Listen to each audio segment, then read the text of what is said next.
Hi again, everyone. Good evening and happy Thursday. Thank you for spending your night with us. We will make this as quick as possible and no more than 1 hour. So, as you've been briefed, nasa Slack natin, especially for the committee heads, we have a dilemma. And our dilemma is as follows. Will we push earlier? So, June 2, which is the event date, will be pushed to May 26th. The other option is we'll fight for June 2, but since na-reserve na yung CFOS Hall, we can't do anything about that. By fighting for June 2, technically, we'll move it to June 1. And then last but not the least, June 2 will be moved to the next academic year, which will be sometime on September. And marami siyang pros and cons for each choice that we make. But for a brief background lang, if we push to May 26, this will be lesser time for sponsorships to prepare the money. And as you know, we need at least a six-figure digit. And as of today, we haven't started yet. So medyo malaki siyang money for, let's say, 2 months or less. If we push for June to June 1, the problem is technically in terms of the event, nothing, but in terms of preparing for the permits and everything, malaki siya. So the problem is we don't have the power to just have this done. So we need connections from chancellor to the VCAA to all the powerful authorities in the UBV community. And my suggestion actually is Zion, which he will present later, but for now, that's basically the gist. And then for June 2 to September, which is going to be the next academic year, the biggest problem would be mainly that there will be more people na mawawala sa team. So for example, a lack of the members will be experienced because some of them will be graduating, the third years will be working on their thesis, others might not be interested in anymore, baka nag-iba na yung priorities. And so parang there's that like lack of momentum basically. So these are our three choices. And tonight we will decide on what choice to take. So as early as now, please think in your own time on what you prefer the most and why, kasi we'll all get the chance to speak out about this later.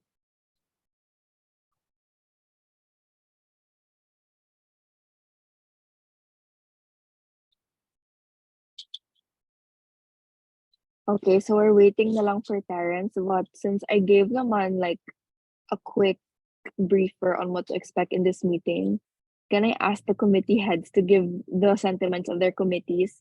Kasi sa Slack, I kind of asked you to talk to your committee members about it para ma-voice out yung concerns nila. And I guess now is the perfect chance to share their thoughts to us. Or even if your own thoughts na lang muna. You don't have to decide on which path to take, but at least you can share the points for each choice that you've talked about. Um, I'm just gonna go ahead and ask Chen kasi siya yung early bird dito. Siya yung pinakauna. So Chen, from Curation, would you want to share your thoughts between these three choices that we could take? Hello.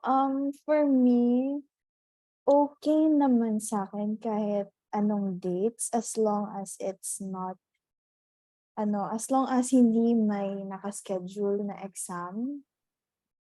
Like a few days before.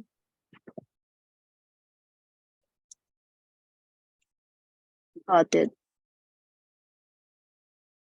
Thank you. Sige, I can ask someone else to go after you.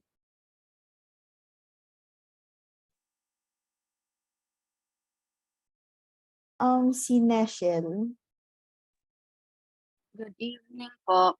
As for me, if we push sa May 26, sobrang heavy for ng Zion. Since di talaga tayo makakagalaw if we don't have the budget. And if we push talaga for June 2, yeah, tama. Like, we need connections kasi firm talaga ang SOA na they won't allow any student org activities during this period kasi exam period. So I think for me, yung pinaka-okay would be to move it like before start year. Kasi we would have enough time to prepare. And even if ang mga third year, like, will have their internships or their thesis, if we still continue preparing now, like, with our plan, hopefully by September, we can still push through, even if my other commitments as well, like internship. So for me, mas better if September or before start ng school year. That's it. Thank you.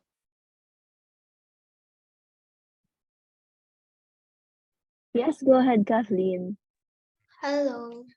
So actually, I agree with Neshel.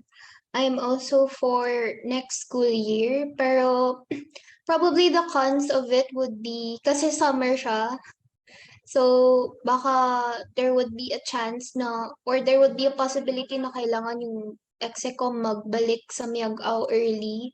And I'm not sure if agreeable siya to others kasi summer nga. So it's very important then for us to rest from all of our ACAD responsibilities. So if ever na September gid man, siguro late September lang para we all have the chance to settle in while while parang getting into the groove of working back again.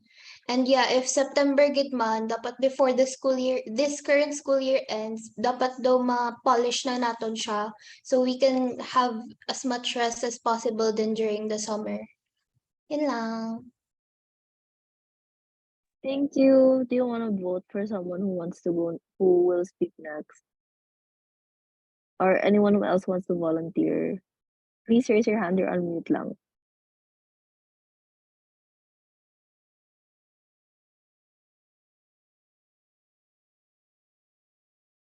Hello, si Nang Andeng siguro.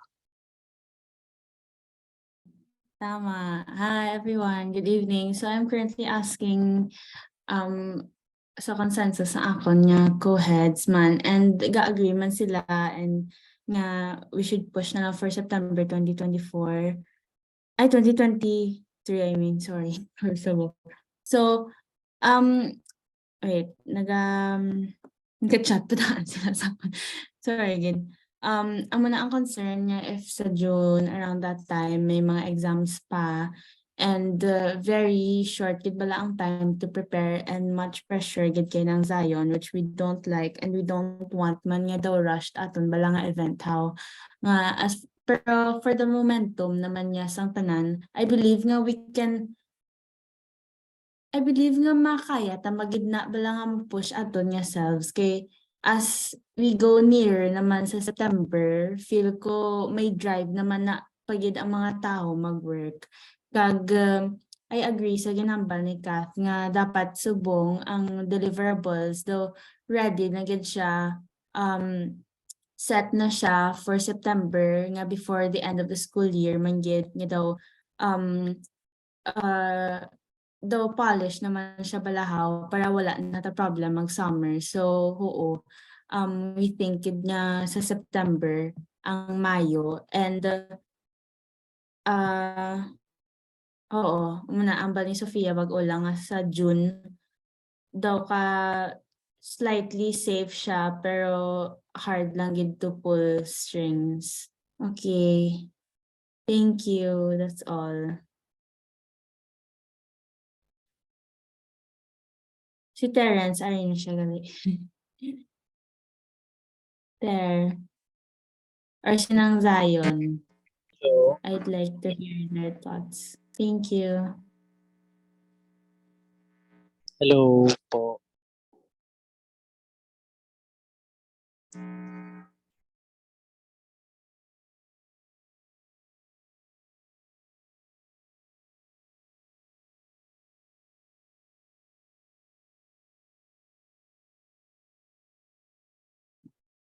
Hello, Terence. Hello, rinig ba ako? Yes, Yes. ma'am. Okay, sige. So, for me, same thoughts gid kami ni Neshel because during the time na nagkadto kami to, we really tried our very best to ask all possible means man if ever na kung carry lang man bala ma-push during the time sa absolute moratorium. Pero ayun nga, even with the national na system, like the whole system gid siya follow gid siya sa absolute moratorium. So non-negotiable gid siya.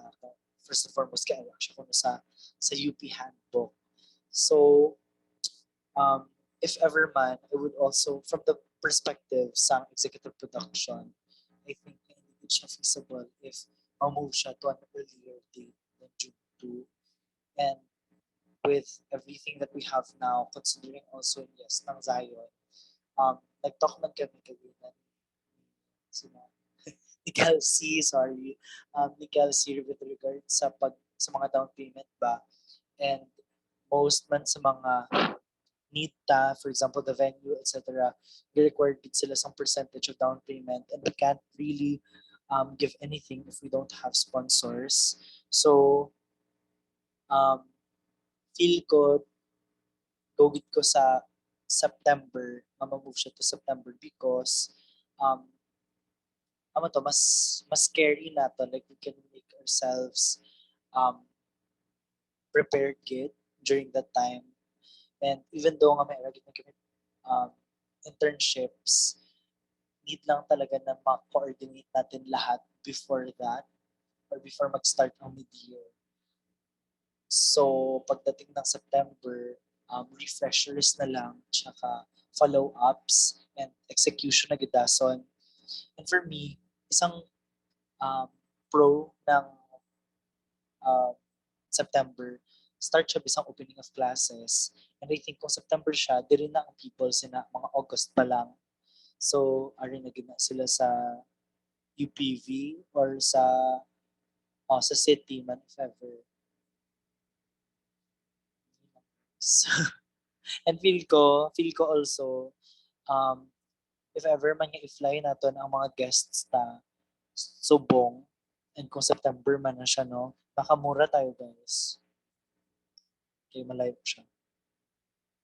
Feel ko. Narinig po ba ako?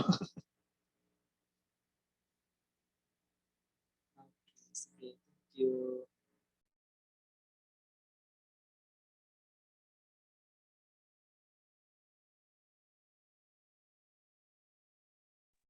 Yes, thank you so much, Terence. So if my other committees pa na want to voice out their concerns, please feel free, Gid. Especially kay Zion, ang for the finance and sponsorship. So if you want to cast your vote, you can do so verbally in this meeting, or you can just go straight to the Notion page and type your thoughts as well as add +1 sa vote kung which part ka gusto mag-push to.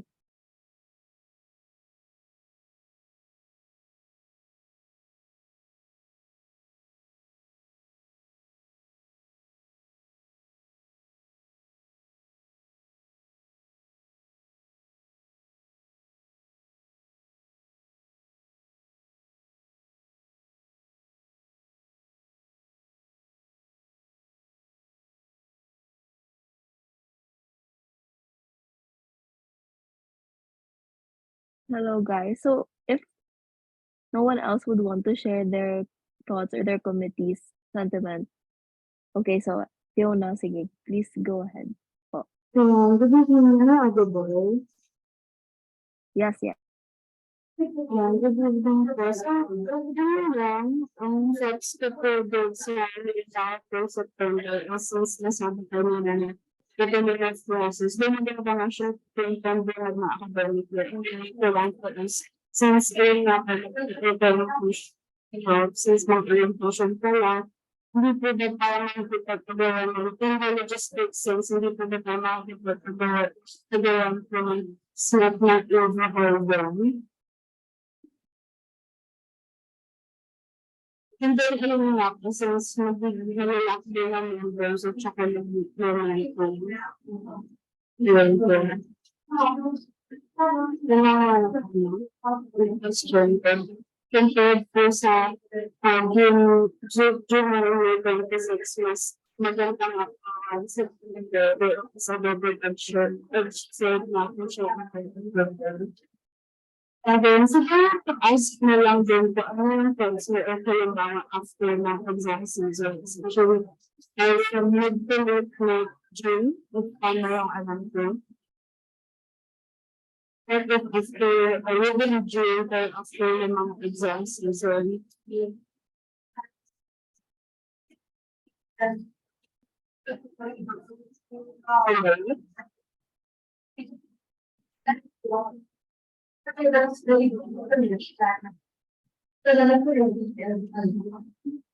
Talaga?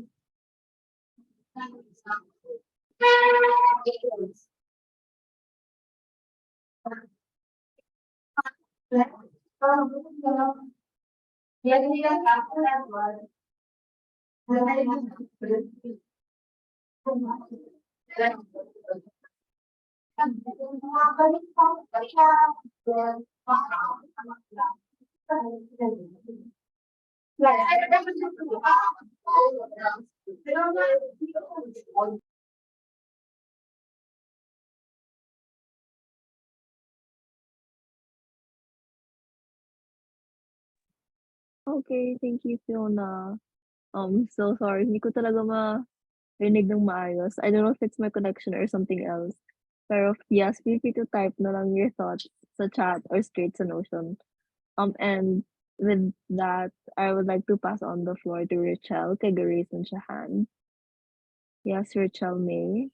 Hello. Hello po. Am I audible po ba? Yes. Okay. Ang concern ko lang po as graduating this sem, if ma-push ta sang early September, there's a big chance na kami na graduating members, wala na kami that time.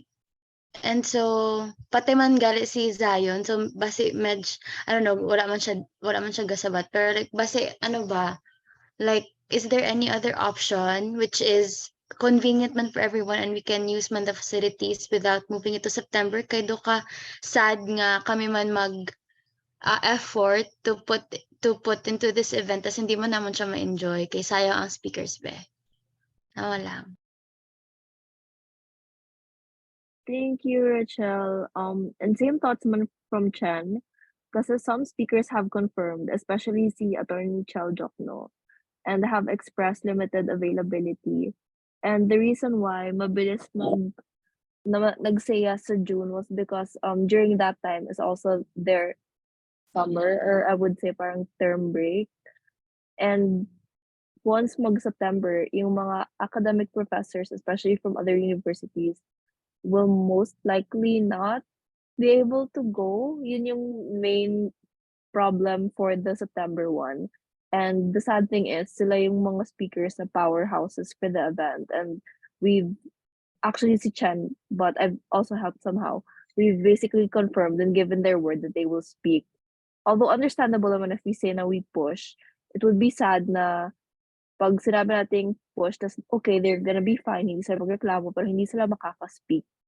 So that's the sad part. And we also hear the thoughts of the fourth years na mag-graduate, and yung problem rin with regards sa sabi ni Fiona na since September 2023, magko-kompetensya tayo sa mga hindi lang ACAD orgs but actually offices for the use of the AV hall. And true, AV hall really is frequently used not just from orgs but also the admins.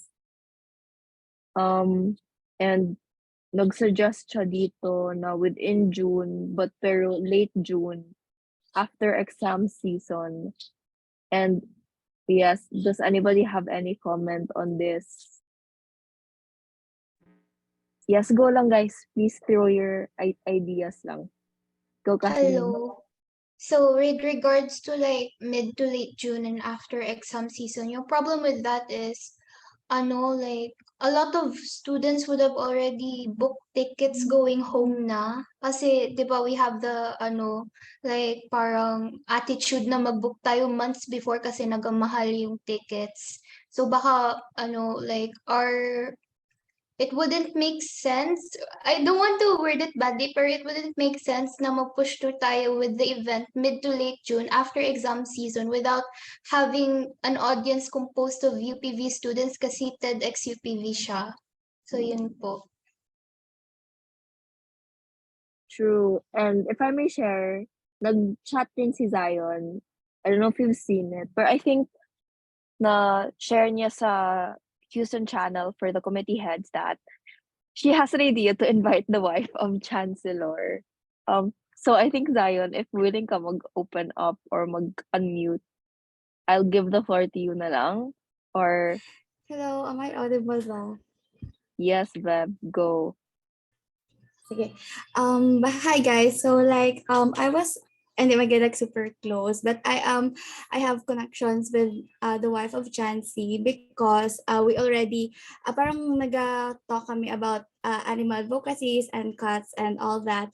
Thus I I messaged her and I invited her to be a part of a speaker yesterday, and then she agreed na she will be a speaker. And parang sabi kasi ng curation committee na probably we can increase our chance to pull strings sa moratorium if we invite a Chansey, for example. But since the closest thing that I could think of like pulling strings and talking to Chansey is through her wife, kay like may kami ang may upod sa animal advocacies. So like I invited her wife and then she agreed man and she would love to be a part and speak sa around June 1 or June 2 kaya mo tong date na send ko na message.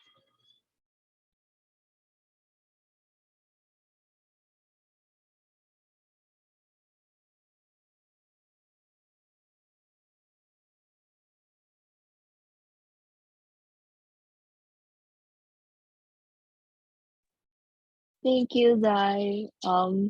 So ang muna guys, so ang basically so far ang nag-vote for June 2 to June 1 are 3 people. Oh, including Chen for so si Zion,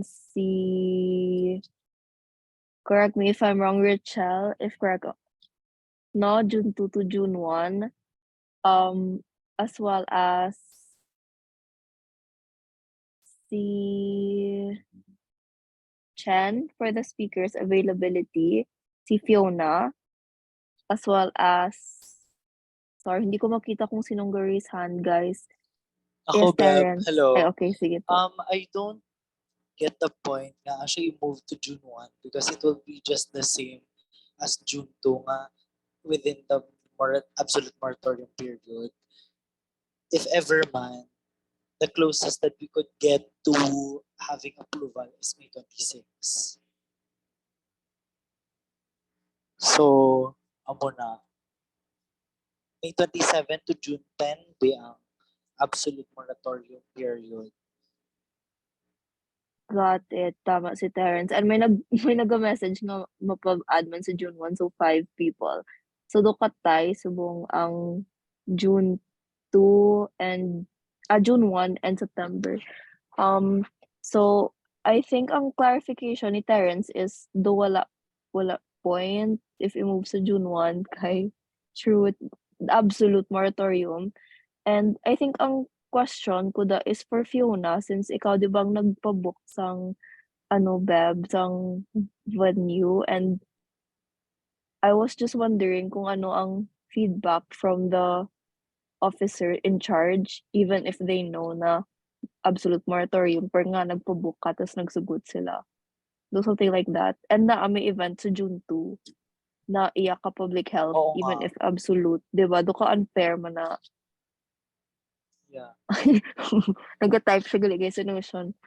Na-surprise din po ako kasi I saw po doon sa paper na may other reservations.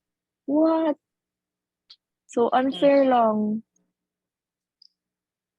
Wait lang also, comment ma-share ko lang din yung tungkol kay Chansey because we also tried asking Ma'am Rona what if we invite naman si Chansey na mag-speaker, ma'am? Feel mo ba? Sabi niya, hindi niya daw sure pero mukhang malabo pa rin kasi all of the papers go through proper channels. So before man makapunta siya kay Chansey, dadaan muna siya kay Sir Huyong. So if ever na meron din gustong i-invite, it would be Sir Huyong. Kay siya kitang endorse tapos kay Chansey. Parang mga ganun ba? Yung sabi ko ba? Yung logic niya. Ma'am Ronnie. Tama di ba, Neshi? Parang is Yes. Hala guys, baka maubos ng audience seats natin sa lahat ng UPV officials pag ganito. Mag, Yan. puro invitation yung katapat para payagan. Pero hindi ko sure, Pep. Wala rin yung assurance kasi wala talaga siyang assurance because I'm not sure if Chansey would even approve kahit asawa niya pa yung magsispeak during the time ng absolute moratorium. Kay yung Chansey, parang he's the kind of person that would really follow what's in the rule book. True. Also, pero yung June 2 Fiona, 'di ba? It's an event, webinar siya actually, 'di ba? Hindi po yun meeting.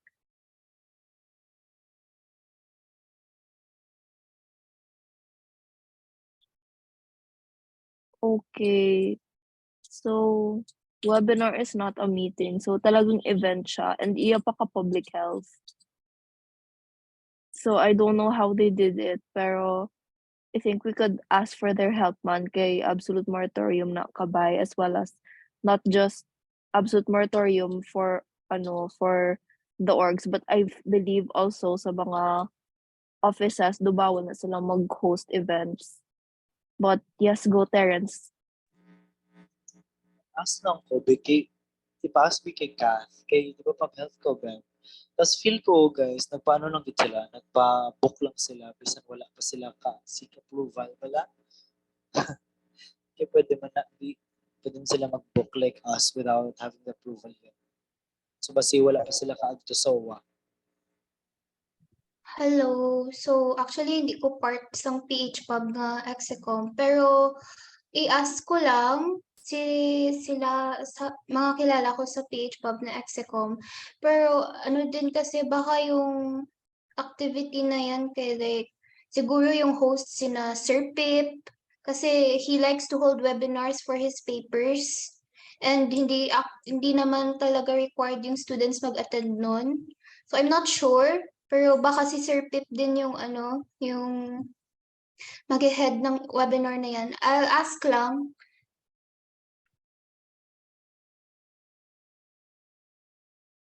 Thank you, Ben.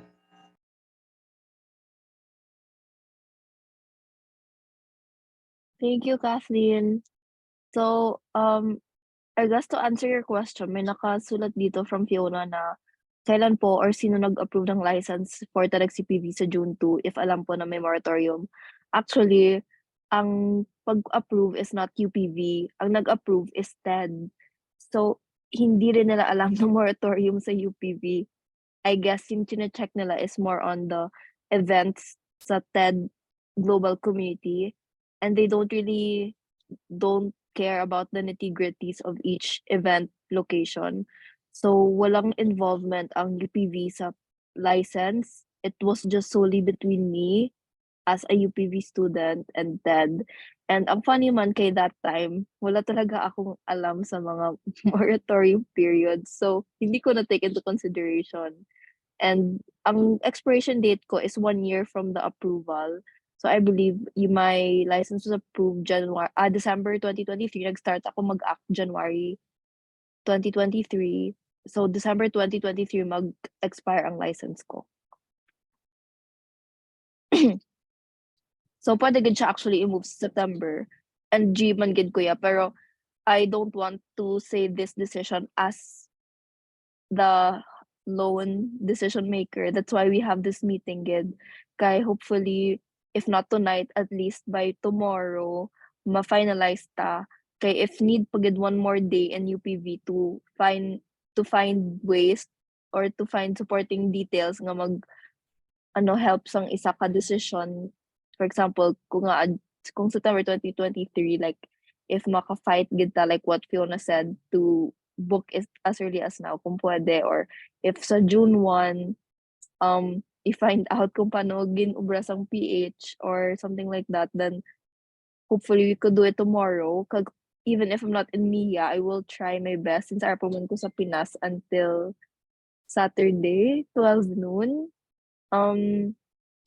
So I will also try to make phone calls tomorrow with Chen.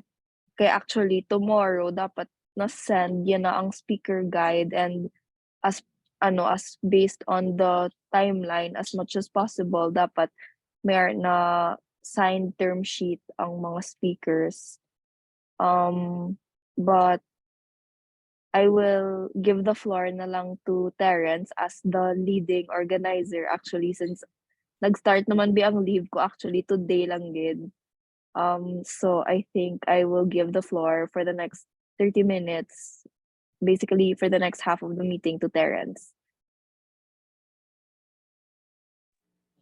Okay, laman eh. Sa iba guys, sa inyo, like from your committees, kung anong ilang, kung majority ba sila nag-push good for September. Actually, may suggestion si and then for the graduating class ba, I'm not sure if okay lang man sila. Ako, if ever mag-push, bala sa September, ang ano is we pay for their transportation. If okay lang ba yun? Stay. Okay lang ba yun? Day? Ganun.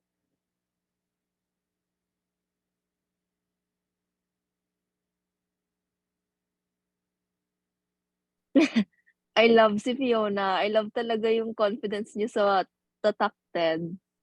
Dahil TED, baka ma-move yung exams at sa credibility ng speakers. Oh my gosh. I don't know, Terence. What do you think? We also tried that web. Nag-try ko kami kay Rona. Sabi namin, si Childrock naman isa namin speakers, sila Cara David. Kaso, sabi niya, kahit sino pa daw yan, as long as nasa absolute moratorium siya, non-negotiable talaga siya within the 2 weeks. If ever man na ganyan, na meron tayong speakers na notable or merong events man na sumakto, usually, mako-consider lang siya within the moratorium period only. Hindi siya sa absolute moratorium. Okay, 4 weeks na siya, be. 4 weeks ba? Ano ba? Okay, check na kami.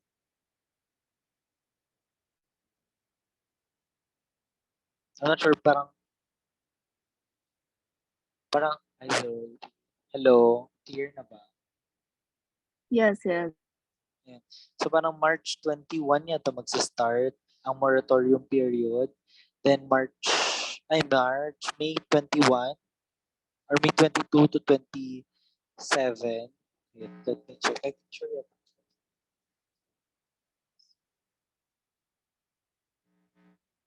Or muna, even during the moratorium period, it's still up for deliberation na May 22 to 27 ang moratorium. Hindi, May 12 pala guys. May 12 to 26 moratorium period na siya. Then May 27 to June 10, absolute moratorium period siya. So, ano na. During the May 12 to 26, kung mag-host tayo dun ng event, it will still be up for deliberation. And usually daw, sabi ni Ma'am Rona, yung mga ina-allow na mag-conduct ng event during the moratorium period, muna lang ang mga, for example, by anniversary ng organization nyo na or holidays, for example, like Women's Month, hindi na siya ma-move. So, you have to conduct it during only that time. So, for example, before TEDx, we could argue na it's part of the license na ganyan or availability ka speakers. However, there is still no assurance na mabigay sa atin yung approval na yun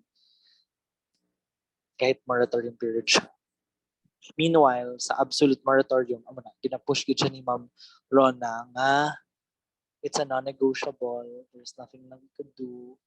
I'm not sure because so far daw, there's nothing that she could do, and from experience, there is no event ever approved na during the absolute moratorium period. I guess no one has dared.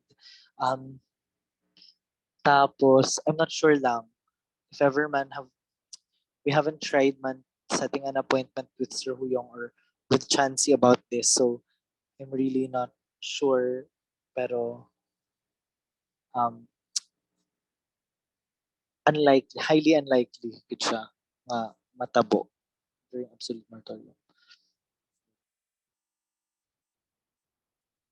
Yeah, kung September, we really do have to apologize sa speakers.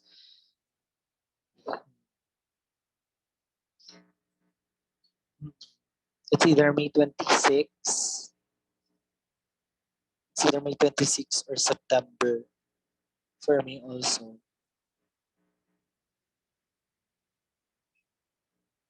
Noted. Sige, sige, Terrence. Thank you. I guess I'm gonna go for a moonshot na lang din, no? Moonshot kung a suggestion. So if May 26 is the earliest that we could do, and we have more or less mga 2 months, exactly 2 months before, feel niyo ba mag-get it done, especially for Zion, ang money gid be. And I'm personally willing to help man kay I'm just gonna tell you a brief backstory of Math O's events, no? And ang mga applied math majors, they will know what I'm talking about when I say how kung may sense of urgency, mas mas grabe ang m- I would say momentum and also like ang drive some people to make things happen. Do ka same thing about whether like exam, okay, or homework they can give 2 weeks ago, but like you start working on it at least mga 1 week or even 3 days before. Kasi risky siya, pero um, it would be less a problem for the speakers end. Kay sure ta, pwede pa sila. Kay basta ang duwa to ka speakers haba lang until June. And ang other problem is, amo lang na earlier siya, so less time to prepare as well as moratorium period, pero may chance pa at least compared to the absolute moratorium. So, feel ko, scratch na ni si June 2 and we only fall under these two options. Siguro, Terrence, no? Ang June 2 to May 26 or June 2 to September. Wala na si June 1. So, scratch na na si June 1. So, basically, amo na ning next nga decision na hopefully ma-finalize ta tonight or at most tomorrow night. Sa May 26 ba tayo? Or sa September, okay, let's say September 26, 2023 basically. And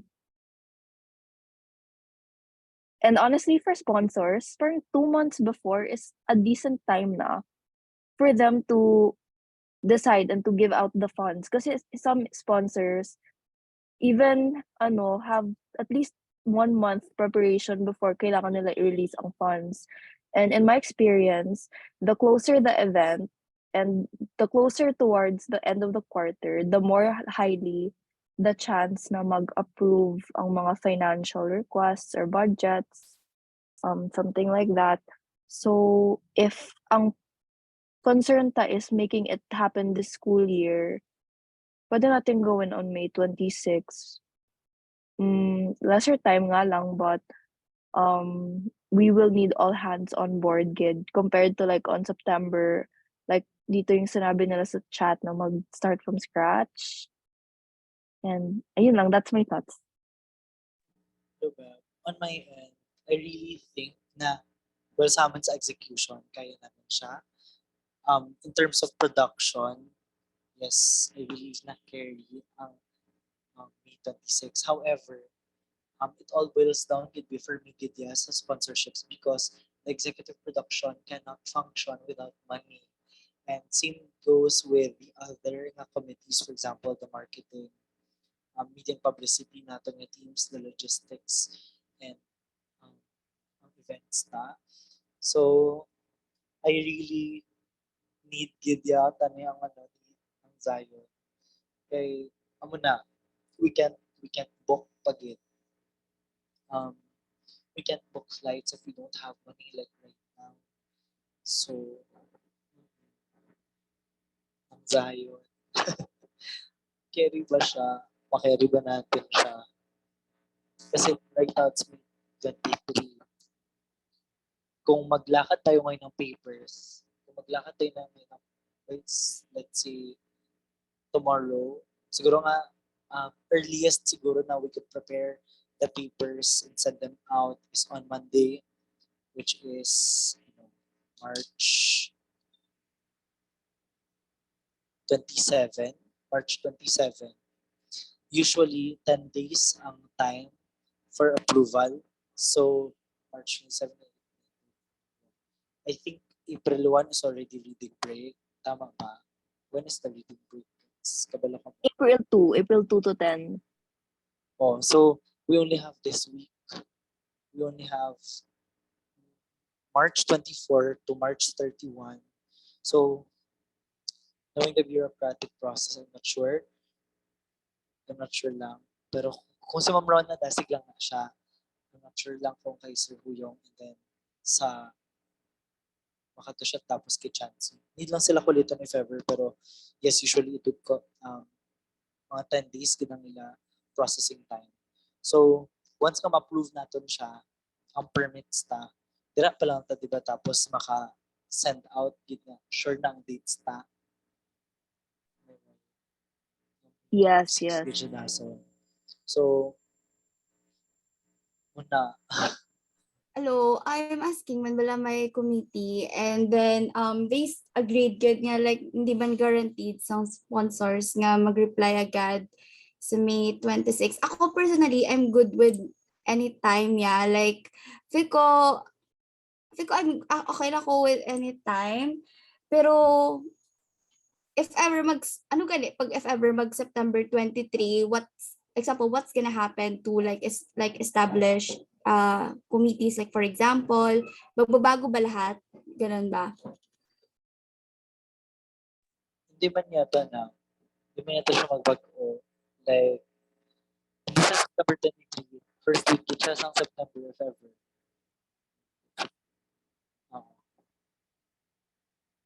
September 1. September 2 if ever. Around that period. Kung okay lang din ng Zion. Pero if ever naman na nakatry na ba ka send out ng sa sponsorships? And if ever you think mga when siya tapos na sila usually makatao. Actually, ang redirection gid sa sponsorships is maas na lang gid in kind. Bali, diretso na from sa Dreamscape and the Dreamscape ba yun there? I forgot ko ano yung sa inyo. Bro, Dreams Pro, sorry. Dreams Pro, and then like diretso maghingi ng sponsorships nga in kind sa like for example Cebu Pack or PAL. Parang yun yung priorities at the moment, yung in kind na sponsorship talaga. pero usually from experience, like mga if ever nga mag-cash mo na sila hata. Okay, ano ba sa other events like sa food or sa hotel mismo, do you think di ka makahatag sila like, sorry if I'm being pero legit, nag-worry lang ko daan.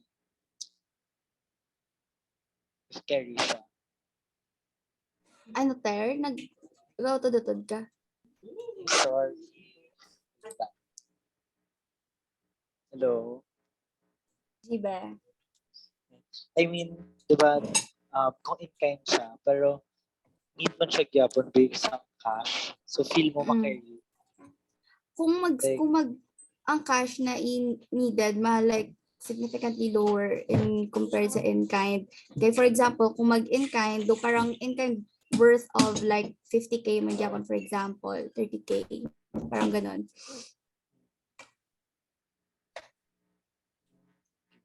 Pero when ang target date ta sa na makakuha tigid bala kwarta, kaya hindi tigid ka function wala taman wala yung point ko na ang hand bala. Yes, yun yung target natin by the Holy Week na we will actually be going with sa mga business mismo. Yun yung ita-target natin.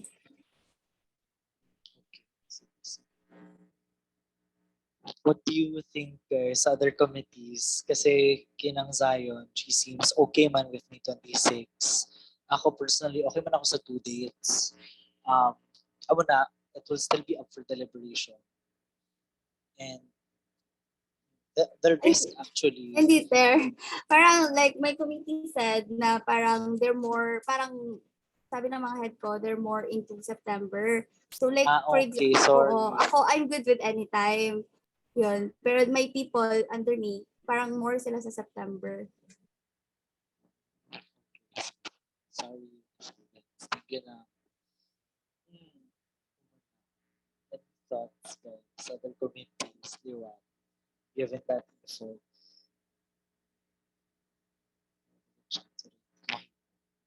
Pero, sa akin, guys, kung ito sa May 26, ang pag-file ta pa lang subong, would take at least, the earliest date is we get information by next week.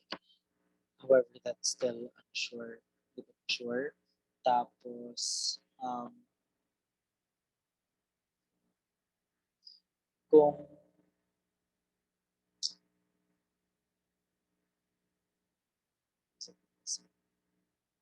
isip ko lang yung pwede natin gawin kung may 26 siya.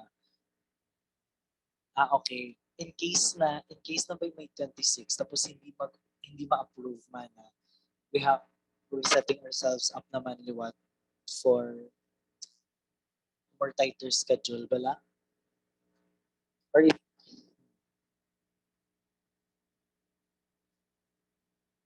ask ko lang sa curation team ta, like nakasend na kita nung June 2 siya or May or wala pa man around that time pa lang. Ang ano, Tel, Nakasend na kita June 2. So, if ever man nga mag May 26, di ba masend ko ng taliwan? Pero when natin siya target nga ma-move siya May 26, after na dapat siya ma-approve. Kaso, Yes, after ma-approve. kung after ma-approve, what if hindi pala sila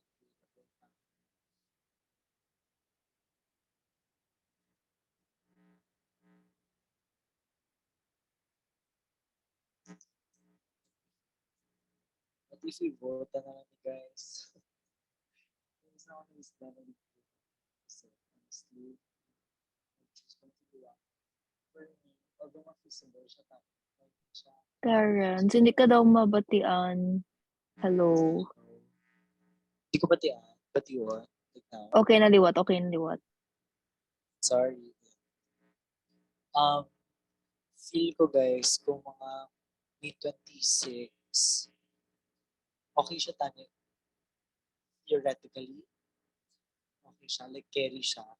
If we have all of the resources like right now, and if approved na gid siya tani, or wala tani hassle, wala with regards to the approval. Pero if may uncertainties na wala gyapon regarding the approval or the permits, and also with the partnerships, ang actually nga target nga by latest third week of April, that's hindi pa na siya actually gyapon sure na makuha tigit siya. And even na kung i-argue, tabi nga in kind na ng lahat, hindi man siya gyapon ma-assure kita. So, ako personally, i-push ko din siya na September. But baka meron kayo naisip pa guys, I'm not sure. Maybe you're seeing something that I'm not seeing it. Maybe I'm just, baka clouded lang yung vision ko because of the bureaucratic process na super kaawat. Bala? Any thoughts?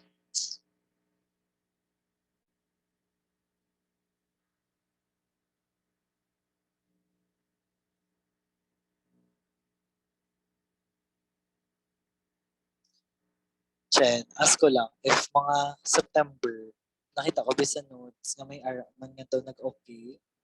So, nang nag-okay? Yung sa speakers.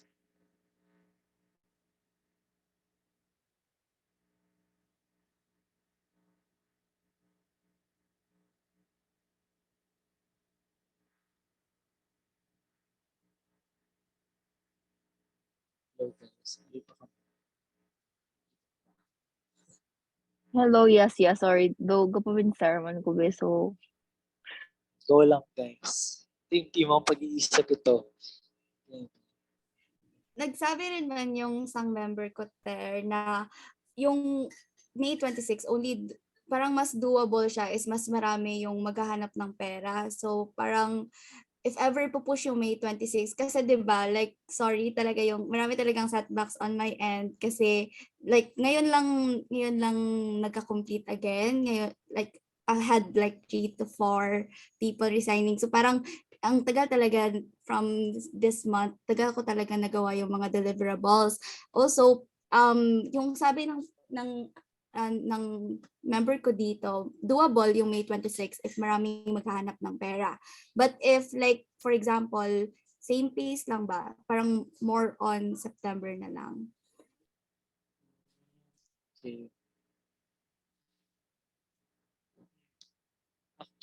Actually, may ara kami, guys. I'm not sure if you're going to be okay with it. Pero my experience ko before na nagkanda kami event na each member isang event na to. So, may social science camp ako before na sinali. Sorry, pwede pa volume pa. Hello? Ayan. Sorry yan. Rinig na ba? Hello, guys. Yes, audible Ayan. ka. Okay, ayan. So, suggestion ko lang, okay, kung need natin ng maraming tao sa sponsorships, may experience ako before na may sinalihan akong event sa Cebu and lahat ng nag-volunteer, requirement sa amin before na kung mag-volunteer kami, we also have to send out 2 solicitation notes. Hindi, not necessarily 2, pero meron kaming quota each volunteer. So ang quota namin nun is 2,000 pesos. So each sa amin, kailangan na makahanap ng 2,000 pesos as contribution sa event. At yeah, makahanap kami ng 2. Yeah, gets yun yung point. So parang ganun. What if we apply that kind of scheme here if we're aside sa sige, go. Sorry, Catherine. Okay lang, okay lang. Yes, actually, agree ako with your suggestion kasi yan yung current na parang method na employ namin sa Catalyst with looking for sponsorships. Like each committee, meron kaming quota na dapat ma-reach para for the sponsorships, and because of that, naka-accumulate kami ng target money namin talaga. Agree rin ako. Kahit per person na lang, hindi committee para mas, like what Terren suggested, 2K per person, and we're 70 people in TEDx now. Not counting Math O pa, and Math O mga 127 kami. So that's a solid almost 200 members. If all 200 members would give at least 2,000, ayun, fix na talaga yung problem natin. May almost 500,000 na tao, and Correct. oo, we could move na gid ASAP. And 2K is a big money, pero mas doable siya compared sa mga plans with sponsors at first na tig 50K, 150, 10, 100 or more. So, ayun. Hindi naman need na buy from your own pocket, 'di ba? Basta you find a sponsor Yes, lang. ma'am. You Gets, find, gets. para siyang solicitation. Yun lang, siguro pag-iisipan natin, once na you give money, for example, na worth 2,000 pesos, or at least 2,000 pesos, ano yung makukuha nila? May name ba sila sa coffee table? Mhm. Yes, yes. Ano man? What do they get? Actually, may personal donor package na ako dito, Ter, for 2,500. And yung inclusion is, kasama na sila sa dinner. But parang hindi sila yung priority sana. Pero yun, kasama sila sa dinner and they have a coffee table then. And then live acknowledgement sa event. Pero yung difference lang is that parang walang logos and all kasi parang for businesses lang yun. And yung parang yan, may one yung under me, right? Hindi pa kasi na-check, but under yung sa akin, parang may one session, yung 3-hour session na pass, and then yun. And then yung coffee table. Okay, so slay. So slay yan. So, amo na, ang masuggest ko, if ever though that we do implement that um, method or approach siguro sa pag-reach ng target money natin, I think we have to set the deadline a bit earlier. For example, after Holy Week, dapat makahatag na bala ang people, if ever, para ma-start na the down payment sa other things. And syempre, aside from that, dapat padayon nagyapon ng sponsorships committee maghatag sa big companies, etc. Yes, there. Oo, parang even though may quota yung lahat, parang meron pa rin kaming pressure ba, and we still have to do our work. So aside dun sa, yun lang, okay. So kung ang financial aspect is magagawa natin ng paraan, I'm still not sure with regards sa approval ng permits natin. So,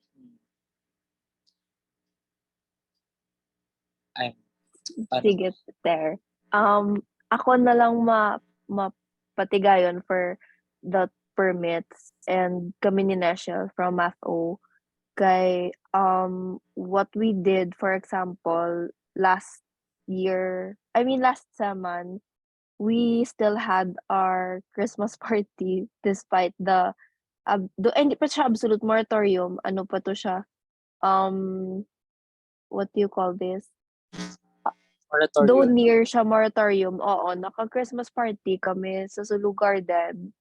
Although hindi siya required. Bale, pwede siya, basta hindi siya required nga ang members mag-attend. Parang do optional siya. Do ka social event, basically. Hindi siya sa mga org nga GA or let's say mga org specific nga required events aside from GA nga need gid ma-attend. Feel ko pwede siya. So if amo na ang aton justification nga, okay, we have 70 members, pero ang need man lang gid sa event is like 15, tapos the rest will go out of their will based on their free time, nga wala man lang sila exam or wala man sila anything for ACADS, then they can join. I think possible siya. Meron ako template letter, so pwede tagid i-reuse with the change context lang nga instead of Christmas party, TEDx. Okay, sige. Ask ko lang also, I don't know if you've checked na ang requirements for the event. Yes, damo. Oo, damo siya, no? Mm-mm. If ever, dapat masend na gito siya natin by Monday. Try ko gid tomorrow since Or at technically least tomorrow. Oo, best case scenario tomorrow. Tapos i-send ko lang through our MathO email, i-CC ko lang ang TEDx. Sige. Kaya ang TEDx hindi siya recognized org. So do ka event lang siya. Yeah. Pero sige, So, we'll do. wait lang. Balikan natin yung ibang committees. Given all the information na bago, what are your thoughts? Are you still up for May 26?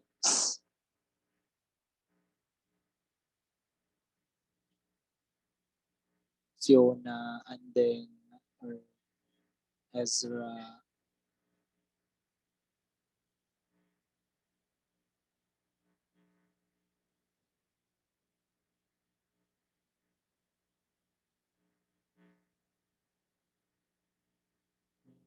Oh,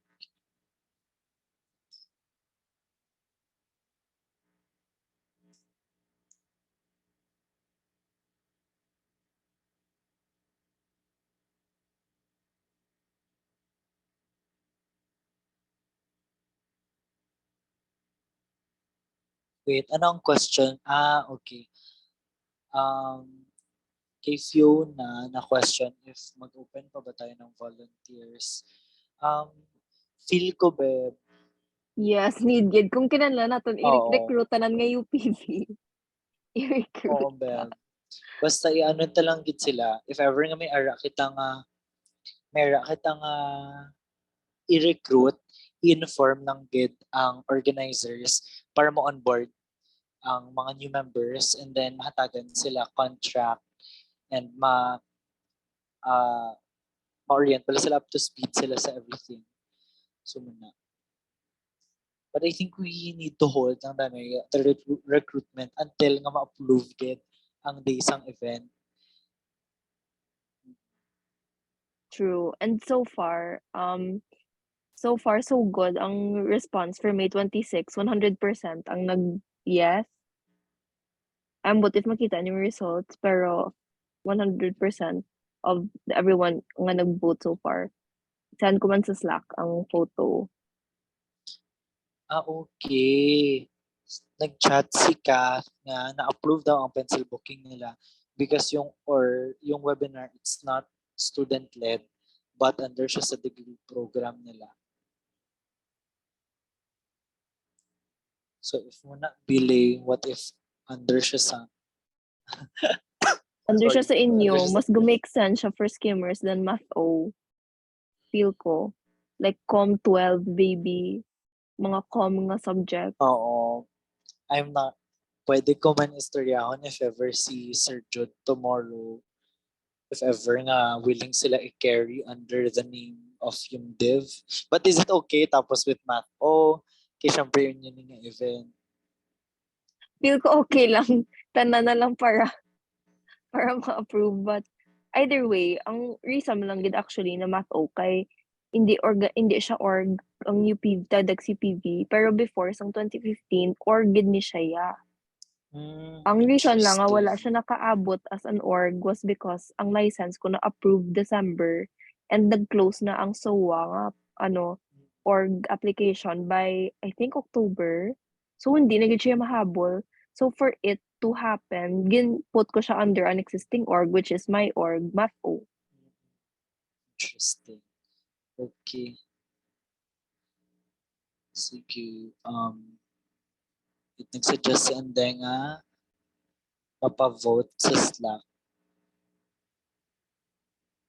Yes, para ang committee members man voice out concern.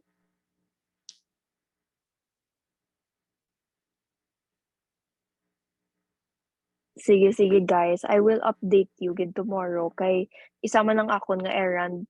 Ay duwa man lang akon errands tomorrow and then I will dedicate my time na gid for this. And I think next question for Fiona, kung pwede ka pencil booking May 24 to May 26 by tomorrow man. And then amo na though so far 50% ng problem to solve na kay at least if ever no nasuguran na. That's all. But I think also May 20 hashtag yun siya dapat May 27 because ang egress bala. Okay, noted. So Fiona, please take note na lang.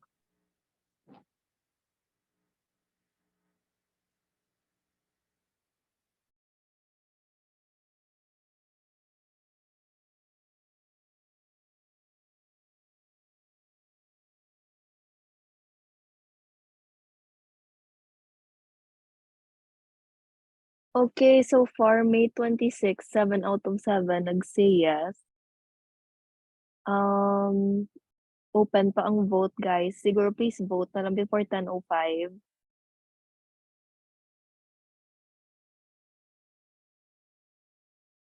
Okay, 8 out of 8 on 100% still is for May 26.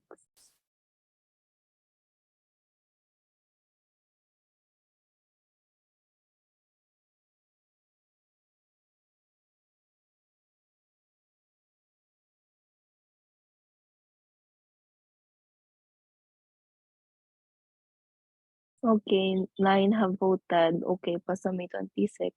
So I think tama, Terence, mapavote na lang gid kita for the committees and tomorrow Fiona and I will update you kung ubra naman among deliverables. And after that, wait na lang kita for results. Pero highly favorable. Especially if mag-call na ako nga daan sa kay Prof. Huyong as well as kay VCAA.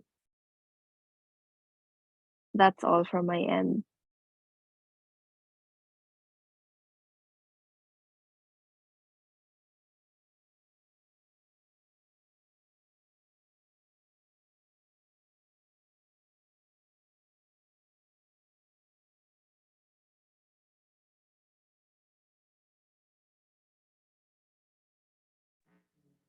on my end, amo lang man na, guys, main concern ko lang talaga before is the money and then sa permits. Tingnan natin tomorrow if ever. So, wait, ask ko lang kay Leia. Leia, what do you mean by what do you mean by pa-vote agad ang committees na tomorrow? Ipa-vote if okay sila sa atong 2.5 per person. Okay. Okay. Correct. Sige. Mm. And dapat by April, mga April 11 or ano to gani, after Holy Week. So, Holy Week ends April 11 man mo, I think. So, yes, correct. So, I think ng Zion, prepare na lang tagid, solicitation if ever. And sponsorship na lang pala. Sponsorship para hindi masakit sa tenga yung solicitation. Yes, Fiones, I believe pwede gid siya nga mahulugan or partial lang danay.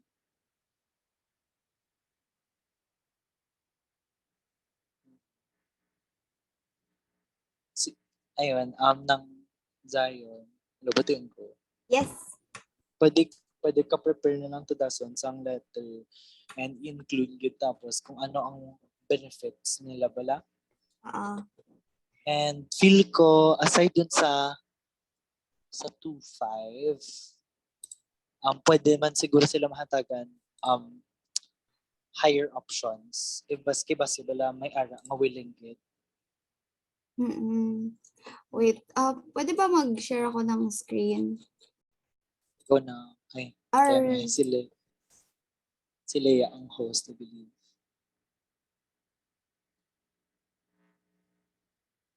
Yes, pala ka na siya ka share screen.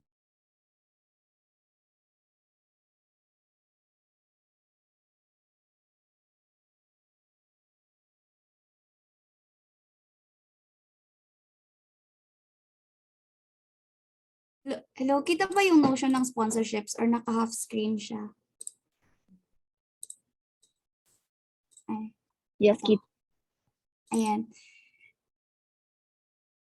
Pwede raise ko na lang dito kung like ano yung inclusion ng 2.5 kasi aside kasi dito sa meron ng big companies and then SMEs. Dito sa SMEs actually 3K yung starting and then meron ng yung wala lang dito is that wala silang one-shot ticket na one session. And then dito wala ring dedicated landing page and then wala ring ad promotion, wala ring billboard. Ganon.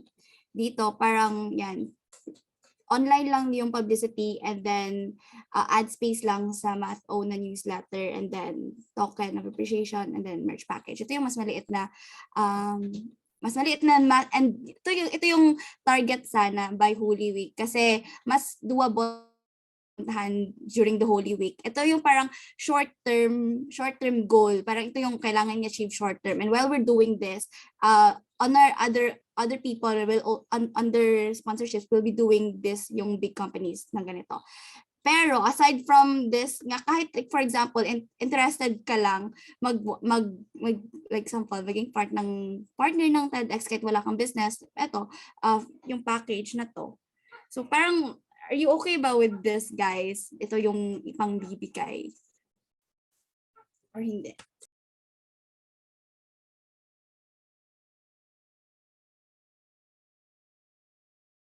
So, one concern lang siguro, Lay, kasi kung marami tayong bibigyan ng ganito, how are we able to fit the people?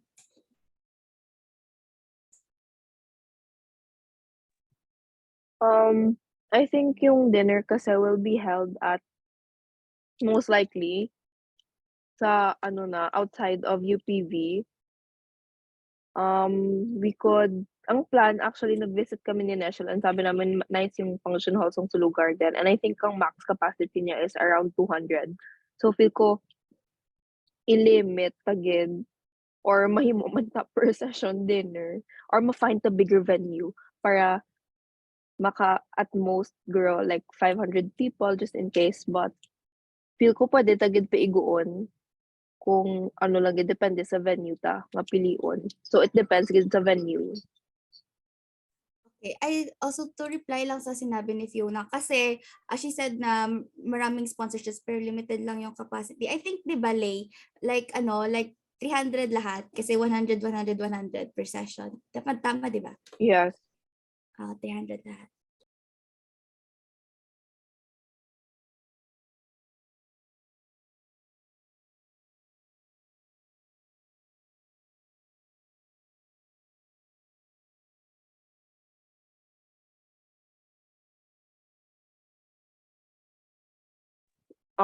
Is that all? Yes, Lay.